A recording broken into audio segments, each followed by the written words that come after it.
Okay, I just finished up our Kimberly's assessment.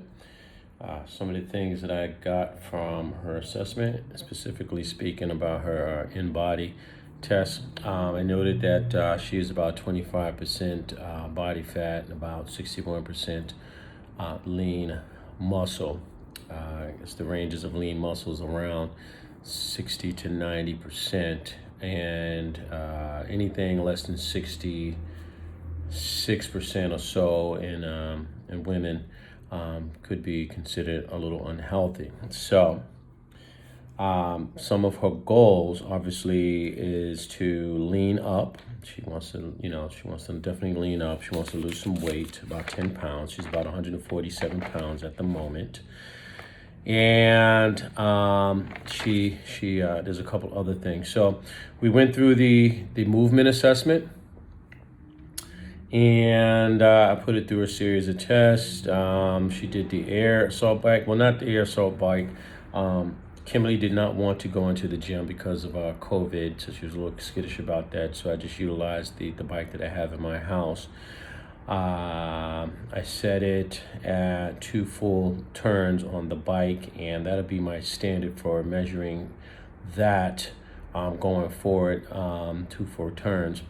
And she did it for 10 minutes. So she burned about 129.6 calories. And she worked for it, actually, to the very end. She definitely broke out in a sweat, required a little bit of water, and that was it.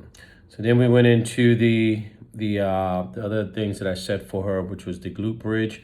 Did both legs at the same time. She was able to hold it for 90 seconds. She did work at it, but she held it. And the same for the single legs. She held that for 90 seconds, but definitely worked at it to the very end.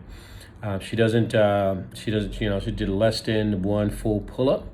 As far as her push-ups are concerned, as you heard in the video, she's not very big on push-ups, and you can kind of tell because she had to do them on her knees. She was only able to do 9, and she wasn't able to go through the full range of motion. So I'm planning on working on that a little bit more to improve that for her. And let me see, what else? The plank she held for about 90 seconds, but was shaky at the end.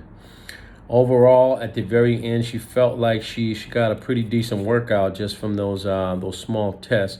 So some of the things, and also I noticed that she was a little bit on the winded side at the very end. Although we really didn't do a lot of cardiovascular work, but obviously I think the metabolic demand on her muscles obviously kind of increased the respiratory rate to meet the metabolic demand of the muscles. So some things that I've noticed that probably we need to work on a little bit more cardiovascular work on her, because she does want to improve her cardiovascular system.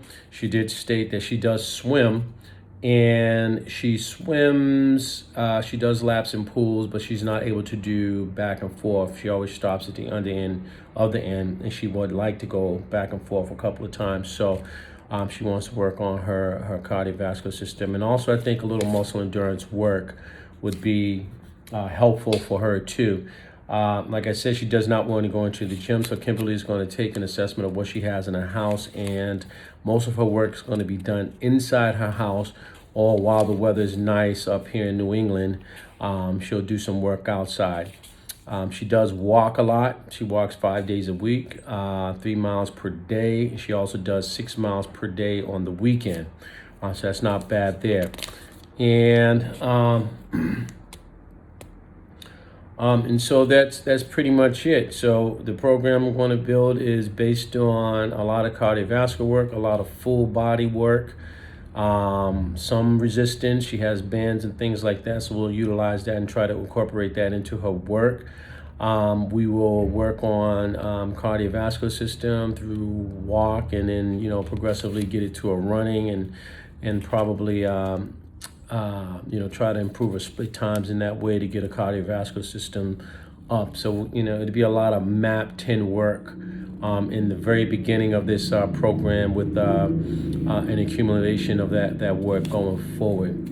As far as a nutritional plan, You know, she eats fairly clean, but you know, we have to take a quick look at that to see, you know, if she needs more calories and such. So that was the initial assessment on Kimberly, and that's it. See you on the next one.